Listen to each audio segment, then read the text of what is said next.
US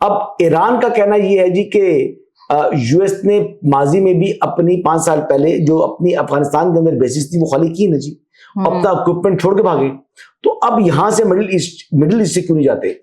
تو اس پر امریکہ کا جواب تو بعد میں آئے گا، اس سے پہلے ان ممالک جنہوں نے وہ بیسز دیے یہ تو استحقاق ان کا بنتا ہے، تو اس میں تھرڈ پارٹی آ جاتی ہے، بلکہ تھرڈ پارٹیز کی انوالومنٹ ہے۔ اب وہ تھرڈ پارٹیز کی انوالومنٹ ہے وہ سوورن ممالک ہیں، ان کے اوپر جو ایران کہے گے جی آپ اپنے سیکیورٹی جو ہے وہ امریکہ سے نہیں لیں گے، تو پھر اس کے اوپر یعنی یہ معاملہ کمپلیکیٹڈ ہو جائے گا۔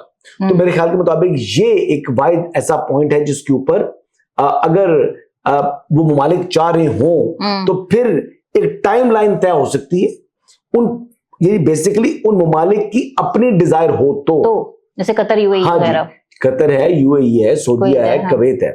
اب یہ تھوڑی سی کمپلیکیشنز ہیں اس میں، لیکن دیکھیں بات یہی ہے کہ اگر نیت ہے مذاکرات کے لیے، جو مجھے لگ رہا ہے مجھے تو ایران بھی مذاکرات کی میز پر بیٹھتا ہوا دکھائی دے رہا ہے، کیونکہ آپشن نہیں ہے۔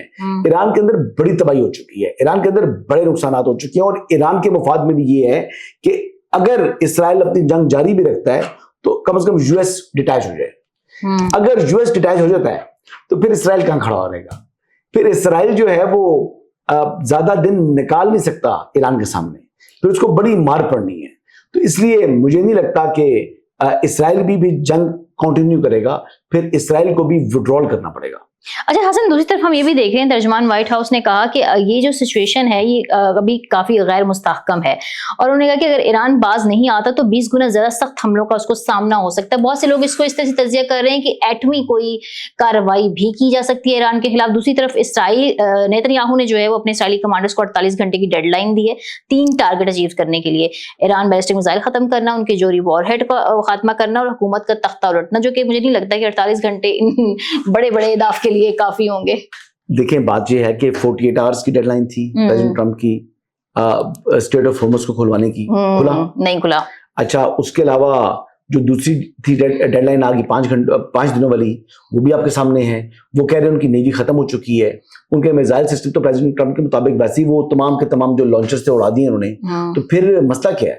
ایئر فورس ان کے پاس ہے نہیں، پھر مسئلہ کیا ہے؟ پھر جنگ کیوں نہیں وہ جیت پا رہے؟ پھر بھی امریکی طیارے اور ہیلی کاپٹر تباہ ہو رہے ہیں۔ کوشچن یہ ہے کہ یہ بڑکی ہوتی ہیں، یہ اپنے آپ کو زیادہ پاورفل ظاہر کرنا اور دشمن کو یعنی انڈر پریشر لے کر آنے کے لیے یہ چیزیں چل رہی ہوتی ہیں۔ دیکھیں اسرائیل جو ہے وہ تو چاہتا ہے یہ جنگ جاری رہے، لیکن امریکہ، میں آپ کو بتا رہا ہوں کہ امریکہ کے مفاد میں نہیں ہے، اور امریکہ کے اندر انٹرنل اتنا پریشر آ چکا ہے، انٹرنیشنل پریشر تو ہے ہی ہے، انٹرنل پریشر اتنا آ چکا ہے کہ جس کے بعد مجھے نہیں لگتا کہ امریکہ کنٹینیو کرے گا۔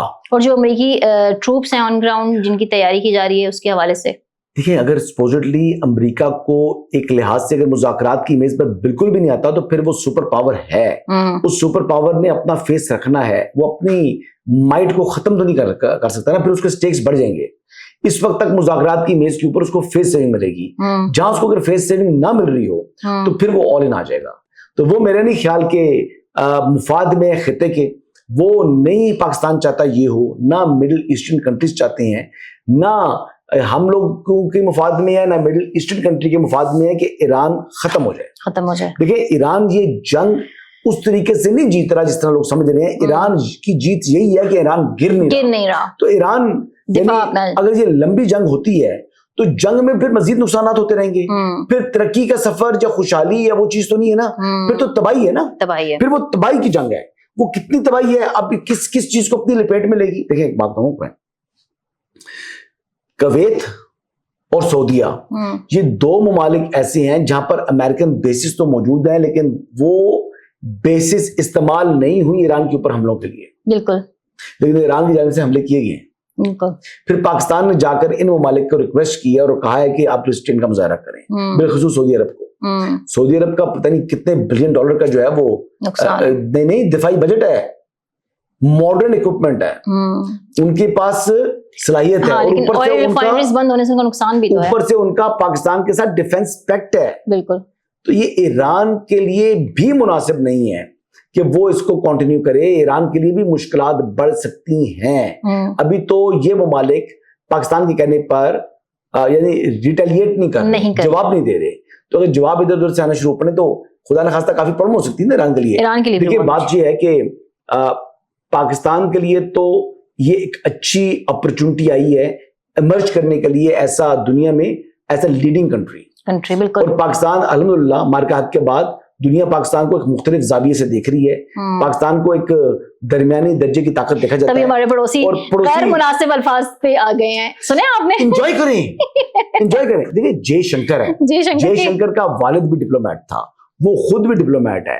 اچھا اس کے استعفے کا مطالبہ ہو رہا ہے تو پھر وہ فرسٹریشن میں آ کر ایسی گفتگو کر رہا ہے. تو اسحاق ڈار صاحب نے, سید حسن منیر صاحب نے اور پرائم منسٹر شہباز شریف صاحب نے ان کو کارنر کر دیا. ان کا جو سیاسی مستقبل ہے وہ تباہ کر دیا. اور دنیا کے اندر ویسے مودی نے تنہائی کا شکار کیا ہے انڈیا کو. اور انڈیا دیکھیں کوئی بھی بڑے انٹرنیشنل اپ سٹیج ہوتا ہے اس سے وہ غائب ہوتا ہے.